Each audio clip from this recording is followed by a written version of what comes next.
Hi, magandang araw sa inyo mga kuchikis at mga kuchikais. This reading for today is gonna be for fire signs, Leo, Aries, and Sagittarius. For all the collective people, ha?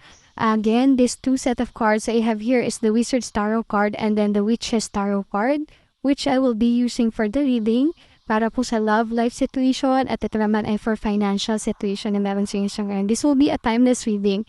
Whenever you are able to watch this video, maaari mag-resonate sa inyo. So, kung di man po magre-resonate sa inyo po, wala namang pong problema, iwanan nyo na lamang yung video. Maaari may mga iba pang mga placements for you. You can check all other videos that I am doing from time to time po para po makita ninyo yung pinaka-reading maaari mag-resonate sa inyo sa ibang signs, no? Like, sabihin natin, air signs, sa earth signs, or maybe sa water signs, no? So, gagamitin natin itong mga tarot cards ito for determining or to distinguish, no, yung mga makikita natin regarding sa love life situation ninyo sa ngayon at para na rin po sa inyo pong financial situation. So, for all the collective people out there, this is your reading for Leo, Aries, and Sagittarius. Okay, let me shuffle first this one for the Wizard Tarot card and tingnan natin kung ano yung makikita natin regarding sa love life situation. Still support me on my FB account and also to my TikTok account. FB is Francine Marquez, yung profile picture po ng aking TikTok account. And then, Goddess Venus Tarot is for my TikTok. Ayan. So, sa lahat po na nais magpa-personal or private reading, you can reach me through my FB account. For more private and more personal reading na nais po ninyo, I have different packages po din doon. And I also offer po yung mga love rituals na pwede po makatulong sa atin. Kung meron mga third party sa inyo, yung mga partner ninyo, na gusto nyo mapaghiwalay, pwede natin gawin yan. And also other things and stuffs po, mga love and attraction rituals for you and your partner to get more on involved na mas mainlove ang bawat isa, no? So, let's see here your reading regarding sa love life and then financial situation mo, Leo, Aries, and Sagittarius, okay? So, the upper hand would be for your love life situation and then po naman sa lower hand will be for your financial situation, okay? Let's see here. So, sa nababasa ko dito, you have here Ace of Swords, Ten of Swords, at saka Death card sa upper hand natin na cards, no? For the love life situation ninyo, Leo, Aries, Sagittarius, maraming mga bagay na maaaring na-reveal or ma-reveal sa inyo this past days or this coming days, no? At maaaring pakiramdam ninyo ay nabebetray kayo or parang someone is nag-traitor or nag-traitor sa inyo from the past days. Pero marami ring pagbabago ako nakikita.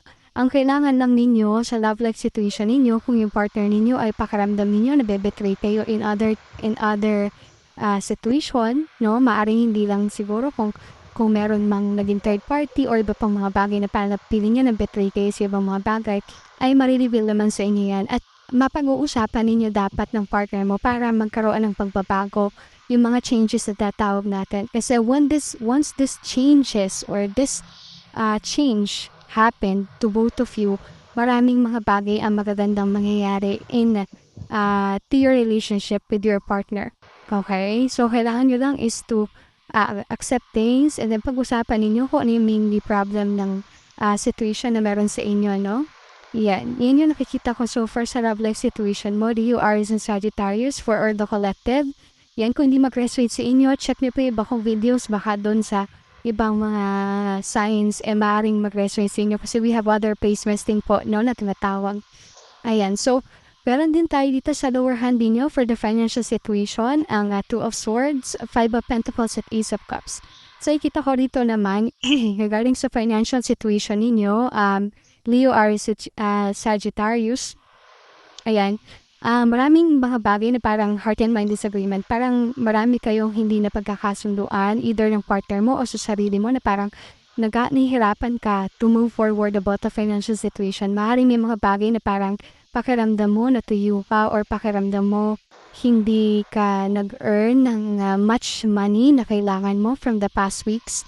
But this time around, this coming days, no, may mga nakikita kong mag-o-offer maaring sum of money that will help you, or maaari rin naman makatulong to kung may business ka, maaari rin na makatulong to sa business mo, or maaari rin naman na mag-open ka ng business. Yun yung mga nakikita kong bagay dito. So it will help you throughout, no? Kung kailangan mo lang din na magkaroon ng pagtsatsaga sa mga bagay, at tsagain mo na, no, Leo, Aries, and Sagittarius, para makita mo na, ay, in the coming days, kikita ako, mag-earn ako ng money. So far, kung pakiramdam mo sa finances mo, natuyo ka or na-drowse ka, no? And parang pakiramdam mo na isolate ka, or parang pakiramdam mo, may hope pa ba na ako'y kumita ng malaking halaga? Yes, you will, and someone will help you with this, with the Ace of Cups.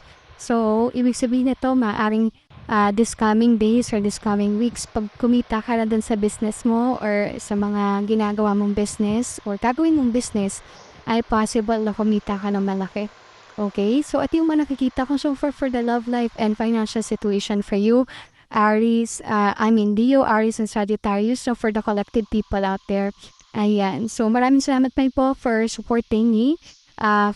Please follow my FB account, Francine Marquez, and dito sa TikTok ko, Goddess Venus Tarot, and patuloy ko po kayong bibigyan ng mga readings to give you some advices, or at the same time, para ma-determine natin kung ano nangyayari.